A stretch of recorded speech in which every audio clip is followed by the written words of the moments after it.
IPhone का camera काफी सही है, लेकिन हमेशा से एप्पल उसमें सोनी के सेंसर्स यूज करता है। लेकिन अब ये लोग सैमसंग पे स्विच हो रहे हैं। तो आईफोन की डिस्प्ले, उसकी रैम और अब उसके कैमरा सेंसर्स तीनों सैमसंग से आ रहे हैं। और आयरनी ये है कि ये कंपनीज एक दूसरे को कॉम्पिटिटर्स बोलती हैं। फिर एक न्यूज यूएस, सैमसंग, टीएसएमसी और चाइना को लेकर है। फिर एक जो ग्रॉक की कंट्रोवर्सी चल रही है उस पर भी बात करेंगे। ऐसी 3-4 और मस्त मस्त स्टोरीज हैं, आपको मजा आएगा। नो नेम सीरीज के 29th एपिसोड में आपका स्वागत है। शुरुआत हम आईफोन सैमसंग के कैमरा सेंसर वाली स्टोरी से करते हैं। सो एप्पल फ्यूचर आईफोन्स में सैमसंग के कैमरा सेंसर्स को यूज कर सकता है। और ये चीज सुनने में बड़ी अजीब सी लगती है, क्योंकि अब तक आईफोन का कैमरा ऑलमोस्ट पूरा सोनी सेंसर्स पे ही चला है। लेकिन ये मूव इसलिए नहीं है कि एप्पल को क्वालिटी बढ़ानी है, ना, वो तो उनके पास ऑलरेडी काफी है। ये स्ट्रैटेजी का गेम, क्योंकि आज के टाइम पे कैमरा सेंसर सिर्फ फोटो खींचने का काम थोड़ी ना करते हैं। अब सेंसर्स डायरेक्टली ही एआई प्रोसेसिंग और कंप्यूटेशनल फोटोग्राफी से लिंक्ड है। और अभी तक तो एप्पल हर साल सॉफ्टवेयर से काम चला रहा था, लेकिन कैमरा हार्डवेयर अब इतना मैच्योर हो चुका है कि नए फीचर्स दिखाना मुश्किल हो रहा है। और सैमसंग के पास यहाँ पे एक एडवांटेज है, क्योंकि पिछले कुछ सालों में सैमसंग ने स्मार्टफोन फोकस्ड कैमरा सेंसर्स पे काफी हैवी इन्वेस्टमेंट किया है। अब एप्पल के लिए प्रॉब्लम ये है कि अगर वो सिर्फ सोनी पे डिपेंडेंट रहेगा तो मोल भाव में दिक्कत आती है, क्योंकि at the end of the day Soni को ये लगने लगेगा कि मेरे बिना इनका चलेगा नहीं। इसलिए सैमसंग को मिक्स में लाने का मतलब ये नहीं है कि एप्पल अब सैमसंग के जैसे दिखने वाले कैमरास बनाने वाला है। इसका मतलब बस ये है कि एप्पल सप्लाई चेन का जो कंट्रोल है वो अपने हाथ में रखना चाहता है। और इस सब का एक और इंपॉर्टेंट एंगल भी है कॉस्ट। रैम, स्टोरेज और कंपोनेंट सब महंगे हो रहे हैं। अगर कैमरा सेंसर्स में भी सिर्फ एक सप्लायर हुआ तो प्राइसिंग का लेवरेज चला जाएगा। इसलिए सैमसंग को ऑनबोर्ड करना एप्पल के लिए सोनी पे प्रेशर डालने का बस एक टूल है। लेकिन इस स्टोरी का सबसे माइंड बेंडिंग पार्ट ये है कि एप्पल ऑलरेडी सैमसंग से डिस्प्ले लेता है,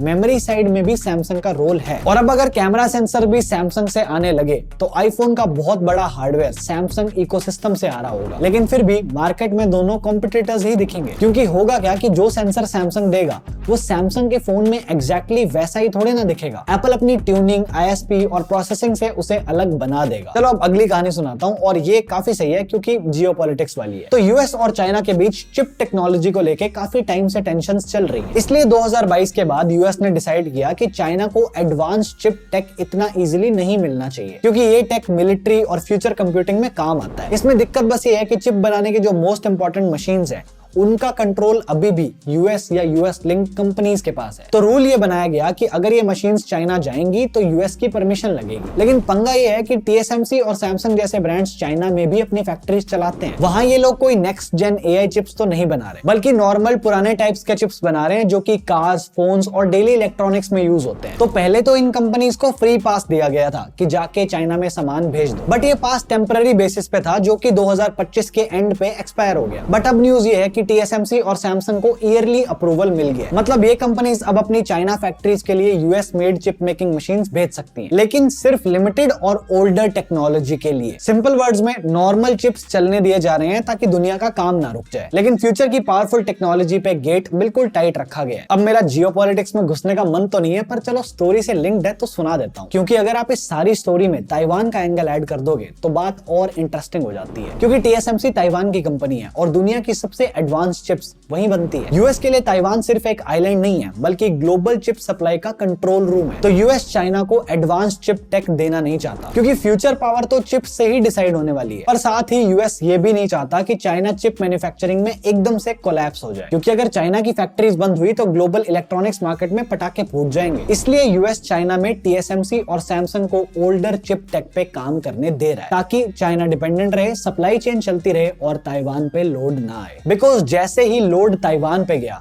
ये और ज्यादा स्ट्रेटेजिक बन जाएगा, और जितना स्ट्रेटेजिक उतना रिस्की। तो वर्ल्ड वॉर 3 ना होने का एक रीजन ये भी है। अब फिलहाल मुझे वर्ल्ड वॉर का तो नहीं पता, लेकिन प्राइस हाइक के साथ कस्टमर्स का वॉर बहुत बुरा चल रहा है। आपको पता होगा कि रैम और स्टोरेज महंगी हो रही है और इसका इंपैक्ट स्मार्टफोन्स पे आना इनएविटेबल था। लेकिन इंटरेस्टिंग बात यह है कि इसका इफेक्ट अभी से दिखना स्टार्ट हो गया है। जैसे एप्पल का ही एग्जांपल ले लो। आईफोन 17 प्रो में जो 12 GB सैमसंग की रैम है उसकी कॉस्ट पहले से 230% बढ़ गई है। पहले ये $25 से $29 की आती थी और अब यही लगभग $70 की पड़ रही है। इसलिए एप्पल अपनी रैम के लिए नए सप्लायर्स भी ढूंढ रहा है, लेकिन कोई मिल नहीं रहा। क्योंकि कोई है ही नहीं। दूसरी तरफ सैमसंग की स्टोरी थोड़ी और कंफ्यूज्ड है, क्योंकि अभी फरवरी में S26 सीरीज आ रही है और रिपोर्ट्स ये कह रही हैं कि गैलेक्सी S26 सीरीज की प्राइसिंग अभी पूरी तरह से फाइनल नहीं हो पा रही, क्योंकि मोबाइल रैम के जो रेट्स हैं वो इतने वॉलेटाइल हो गए हैं। सैमसंग के लिए ये डिसाइड करना थोड़ा मुश्किल हो गया है कि प्राइस बढ़ाएं या मार्जिन को कम करें। इसीलिए सैमसंग को एक्सिनोस यूज करने का एक रीजन और भी मिल गया, क्योंकि अपना प्रोसेसर होगा तो क्वालकॉम को जो पैसे देने थे वो बच जाएंगे। बस ये खबर जरूर आई है कि इन्होंने ये डिसाइड किया है कि ये यूएस में प्राइसिंग चेंज नहीं करेंगे ताकि मार्केट शेयर लूज ना हो। और दूसरी तरफ सैमसंग ने अपने टीवीज और स्मार्टफोन्स के लिए BOE जैसी चाइनीज डिस्प्ले सप्लायर्स से बात करनी स्टार्ट कर दी है। और ये कोई कोइंसिडेंस नहीं है, क्योंकि जब मेमोरी महंगी होती है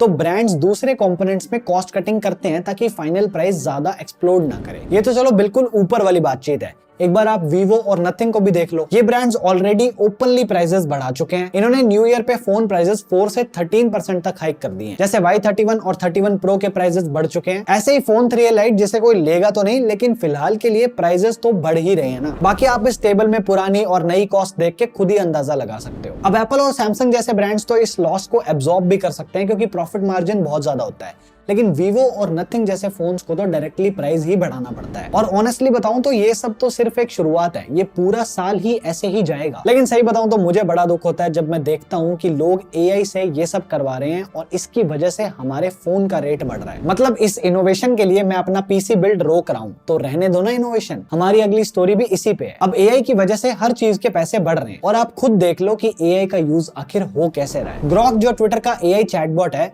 उससे लोग पिछले कुछ दिनों से नॉर्मल फोटोज को सेक्सुअलाइज्ड वर्जन में कन्वर्ट करवा रहे हैं। मोस्टली वुमेन और कभी कभी बच्चों को भी टारगेट करा जा रहा है। और मुझे हैरानी इस बात की हुई कि काफी सारे केसेस में ग्रॉक ने इन प्रॉम्प्ट्स को अलाउ कर दिया और यहीं से मामला सीरियस हो जाता है, क्योंकि ये बिना कंसेंट के मैनिपुलेशन हो रहा है और ऐसा कंटेंट पब्लिकली बनाना तो काफी बड़ा वायलेशन है। प्रॉब्लम सिर्फ AI की नहीं है, प्राइवेसी की भी है, स्पेशली जब माइनर्स इन्वॉल्व हो रहे हैं। और इतने सीरियस एलिगेशंस के बाद भी इलोन मस्क ने इस मैटर को कुछ खास सीरियसली लिया नहीं है। वो ट्विटर पे अपनी खुद की AI जनरेटेड इमेजेस शेयर कर रहे थे और हंस रहे थे। अब जब वो सीरियस नहीं थे तो किसी को तो सीरियस होना ही था। सो इंडियन IT मिनिस्ट्री ने इन्हें सीधी वार्निंग भेजी कि ग्रॉक का मिसयूज बंद करो, प्लेटफॉर्म से ये कंटेंट हटाओ और 72 आवर्स में एक्शन टेकन रिपोर्ट सबमिट करो, वरना लीगल कॉन्सिक्वेंसेस होंगे। और जब ये हुआ तब जाके मस्क ने भी स्टेटमेंट दे दिया कि जो भी ग्रॉक को इलीगल कंटेंट बनाने के लिए बोलेगा उसके साथ भी कॉन्सिक्वेंसेस होंगे, बट क्या होगा वो नहीं पता। और ऑनेस्टली बताऊं तो कुछ होगा भी नहीं, क्योंकि किस किस को पकड़ोगे। प्रॉब्लम तो सोर्स है,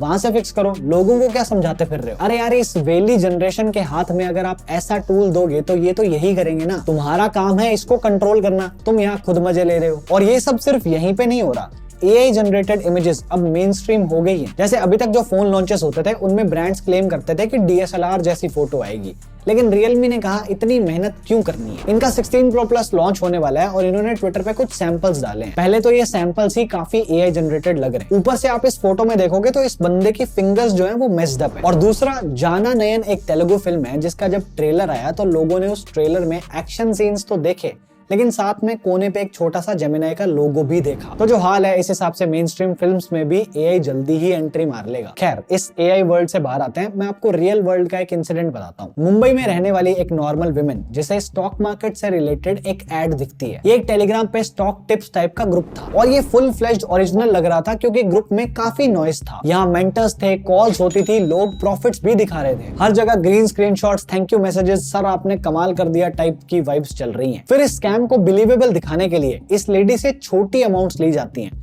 जैसे 120 रुपए, 200 रुपए, 500 रुपए। अब जैसे ही इन्होंने ये माइक्रो पेमेंट्स करी, ग्रुप पूरा हरा हरा पेड़ जैसा लगने लगा। नंबर्स भी बढ़ रहे थे ताकि ये विश्वास कराया जा सके कि हाँ भाई ये सब सच है। अब क्योंकि भरोसा हो चुका है तो अब टाइम आता है स्कैम को स्केल करने का। दिसंबर 22 से 25 के बीच में इस लेडी से मल्टीपल इंस्टॉलमेंट्स में पैसा लिया गया। हर बार अलग UPI ID पे पेमेंट्स रिसीव कराई गई और ये लेडी ये सोच के पैसे देती रही कि इनका इन्वेस्टमेंट पोर्टफोलियो बन रहा है। और इन्होंने ऐसे करते करते 3.8 लाख रुपीस दे दिए। सारे हरे एरोस काले हो गए और कोई ग्रुप बचा ही नहीं। 2 से 3 दिन के अंदर 4 लाख अकाउंट से गायब। और इस स्टोरी का सबसे स्केरी पार्ट यही है कि इसमें कोई जबरदस्ती नहीं है, कोई थ्रेट नहीं है, कोई गंदी लैंग्वेज नहीं है। सब कुछ पोलाइट, प्रोफेशनल और पेशेंट तरीके से होता है। और यही तो बात है, स्कैम आजकल चिल्ला के नहीं होता, वो ट्रस्ट बना के होता है। और इसीलिए ये टेलीग्राम स्टॉक ग्रुप्स जो होते हैं बहुत डेंजरस होते हैं, क्योंकि यहाँ कोई फेस नहीं होता, कोई अकाउंटेबिलिटी भी नहीं होती। क्योंकि सेबी रजिस्टर्ड बोलना बहुत आसान है, लेकिन हम वेरीफाई कहाँ से करें। और ये स्टोरी सिर्फ एक लेडी की गलती की थोड़ी ना है, ये प्रूफ है कि स्कैम्स अब ऐसे दिखते हैं जैसे कि कोई अपॉर्चुनिटी अपॉर्चुनिटी हो। और जब तक आपको रियलाइज होता है आपका पैसा आपके लिए ऑलरेडी एक लेसन बन चुका होता है। तो सावधान रहें, सतर्क रहें और मेहनत करें, क्योंकि उसके बिना नहीं होता। चलो मेरा आज का हो गया। This is it from my side. Thank you so much for watching. I am Divanshu and I am on leave till the next one.